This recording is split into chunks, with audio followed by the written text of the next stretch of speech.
Reservation 46 జీవోను like కదా బీసీలకు 42% రిజర్వేషన్ బీసీలకు 42% రిజర్వేషన్ 42% రిజర్వేషన్ బీసీ లైక్ కదా బీసీలకు 42% రిజర్వేషన్ 16 జీవోను వెంటనే స్థానిక సంస్థల ఎలక్షన్ వెంటనే స్థానిక సంస్థల ఎలక్షన్ వెంటనే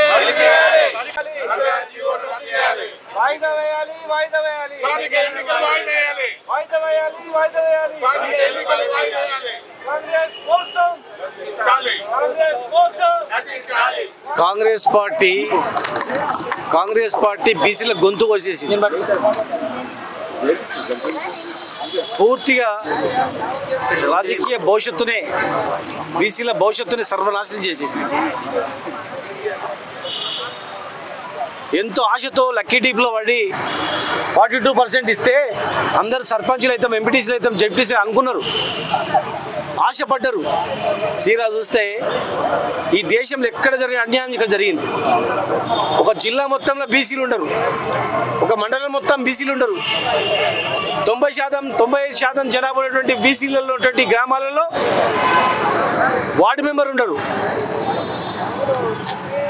అసలు ఇంత అన్యాయం ఎక్కడ జరగలేదు విద్యా ఉద్యోగాలు ఇస్తామన్నారు అసలు జీవో కూడా ఇవ్వలేదు కేవలం రాజకీయంగా చక్రం తిప్పినరు మోసం చేసిర్రు మసిగూసి మారేడుకాయ చూసిర్రు ఇలా చాలా అవమానపరిచి బీసీలను రాజకీయంగా పాతాల్లో తొక్కాలనుకుంటారు కానీ పాతాల లోకానికి మిమ్మల్ని దొక్కుతారు ఈ ప్రభుత్వాన్ని దొక్కుతారు మీరు ఇట్లా 42% ఇవ్వకపోతే మాట తప్పి పూటకోసారి గడికోసారి మాట మార్చి ఇట్లా ఉన్న 23% లేకుండా జిల్లాల్లో మొత్తం రాజకీయంగా బొంద పెడతామంటే బొంద పెట్టేది మిమ్మల్ని కాంగ్రెస్ పార్టీ ఇన్ని సంవత్సరాలు దేశంలో అధికారంలో ఉండి రోల్ మోడల్ అని రాహుల్ గాంధీ చెప్పి ఏం రోల్ మోడల్ ములుగు జిల్లాలో బీసీ లేకపోవడం రోల్ మోడలా ఒక జిల్లా ఒక మండలంలో ఒక ఎంపీటీసీ లేకపోవడం ఒక వార్డు మెంబర్ లేకపోవడం రోల్ మోడలా 2 ఆర్డినెన్స్ వచ్చినాయి ఎడ్యుకేషన్ ఎంప్లాయ్మెంట్ అవేమైనాయి ఆ జీవోలు ఎందుకు వస్తలేవు మంత్రి పదవులు ఎందుకు వస్తలేవు 80% జనాభా వీళ్ళకు కనీసం స్థానిక సంస్థలలో కూడా ఇంత అన్యాయం చేస్తారా అంటే మేము ఏం చేసినా వీళ్ళు ఓట్లు వేస్తున్నారనే కదా మీ ధీమా మళ్ళా 20 సంవత్సరాలు వెనకటికి ఎక్కడో బాంబులు వేస్తే అనుయుద్ధం జరిగితే మళ్ళీ ఇట్లా ఒక చిన్న అగ్గి గడ్డిపోస కూడా మొలదంట ఆ టైప్లో అవుతుంది మీరు ఇట్లా బీసీలతో పెట్టుకో రిజర్వేషన్ చెప్పితే మీ పార్టీకి ఈ గడ్డ మీద పుట్టగతులు ఉండవు సరే కాము ఉంటుండొచ్చు అనుకోవచ్చు మీరు 3 ఏళ్ళు ఉంటాం కదా అని కానీ 3 ఏళ్లలో విద్యార్థులు రెడీగా ఉన్నారు ఫీజు రియంబర్స్మెంట్ రాక రిజర్వేషన్ ఇవ్వనందుకు మిగతా వర్గాలు ఉన్నాయి ఒక్కసారి ఆలోచన చేసుకోవాలి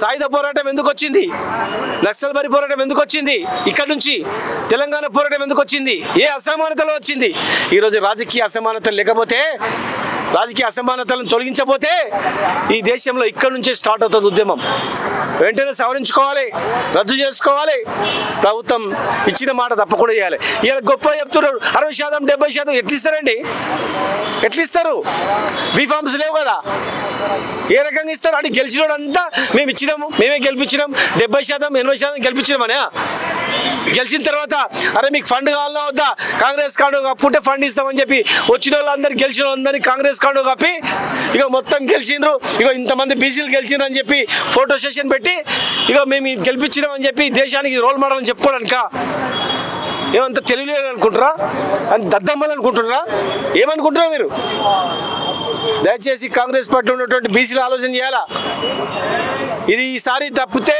చాలా ప్రమాదం ఉంటుంది ఖచ్చితంగా ఇచ్చిన మాట ప్రకారం నిలబెట్టుకునేటట్లు మీరు ఒత్తిడి తేవాలి ఖచ్చితంగా దీనికి తిరగబడి బీసీ సమాజం వెంటాడుతుందని సంగతి కూడా గుర్తుపెట్టుకోవాలని చెప్పని మేము ఒక్కరం కాదు అందరం ఎవరైతే మద్దతు ఇస్తారో అందరిని కలుపుకొని చేస్తాం ఇలా చాలామంది ఓసీలు ఫోన్ చేస్తున్నారు అరే మేము 20% ఉన్నాం కానీ 80% ప్రజాప్రతినిధులు మేమే ఉన్నాం ఇవి కూడా ఇవ్వకపోతే తెలంగాణ ఉద్యమం తర్వాత ఇక్కడ నుంచే స్టార్ట్ అవుతారా బాబు ఉన్నాయి పోతాయి తప్పు చేస్తారు మా వాళ్ళు అని చెప్పి అహంకారము డబ్బు అనేది కళ్ళు నెత్తిదెక్కి వీళ్ళు ఏమైనా చేయొచ్చారు అనుకొని కొంతమంది విరవిగుతున్నొచ్చు కాక ఎక్కువ రోజులు నడవదని ఖచ్చితంగా ప్రభుత్వం కళ్ళు తెరవాలి ప్రభుత్వం ఉన్నటువంటి బీసీలు కాదు అన్నిరు మాట ప్రకారం నిలబెట్టుకోవాలి. లేకపోతే మాత్రం ఖచ్చితంగా దీన్ని ఎవడు ఆపలేడు.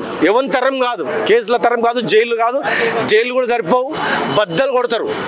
జైలు బద్దలు కొట్టైనా సరే దాన్ని సాధించుకుంటారు. జై తెలంగాణ. రామకృష్ణ, అధ్యక్షులు, తెలంగాణ బీసీ విద్యార్థి సంఘం.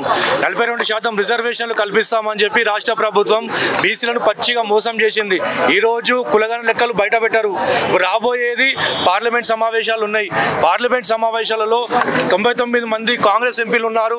మరి ఇండియా కూటమికి మొత్తం కలిపితే 200 పైగా ఎంపీలు ఉన్నారు. కనీసం పార్లమెంట్ సమావేశాలలో ప్రశ్నించాలి కదా, పార్లమెంట్ని స్తంభింపజేయాలి కదా. ఏ మాత్రం ప్రయత్నం చేయకుండా కేవలం 46 జీవో తీసి బీసీల పీకలు కోసారు. ఎందుకంటే 42% అమలు చేస్తామని కామారెడ్డి డిక్లరేషన్లో ఒక పక్కన సిద్ధరామయ్య గారు తీసుకొచ్చి, ఒక పక్కన రాహుల్ గాంధీ గారు ఏమో కాశ్మీర్ నుంచి కన్యాకుమారి వరకు పాదయాత్ర చేసుకుంటుంటే, ఒక పక్కన కాంగ్రెస్ నాయకులు రాహుల్ గాంధీ గారి మాట బేఖాతరు చేస్తుంటే, ఎందుకు బీసీ నాయకులు, కాంగ్రెస్ పార్టీ బీసీ నాయకులు పెదవి పట్టడం లేదు? మీ మాట చెల్లదా కాంగ్రెస్ పార్టీలో? దీనికి నైతిక బాధ్యత మహేష్ కుమార్ గౌడ్. ఎందుకంటే నేను భుజానికి ఎత్తుకున్నా, నేను తీసుకుంటా, దీనికి బాధ్యత తీసుకుంటా అని చెప్పి మహేష్ కుమార్ గౌడ్ గారు అనేక మార్లు చెప్పారు. దీనికి బాధ్యత మహేష్ కుమార్ గౌడ్ గారు వహించాలి. 42 జీవో నెంబర్ 46 రద్దు చేయాలి. స్థానిక సంస్థలు 42% రిజర్వేషన్ కల్పించాకనే స్థానిక సంస్థలు ఎన్నికలు నిర్వహించాలని డిమాండ్ చేస్తా ఉన్నాం.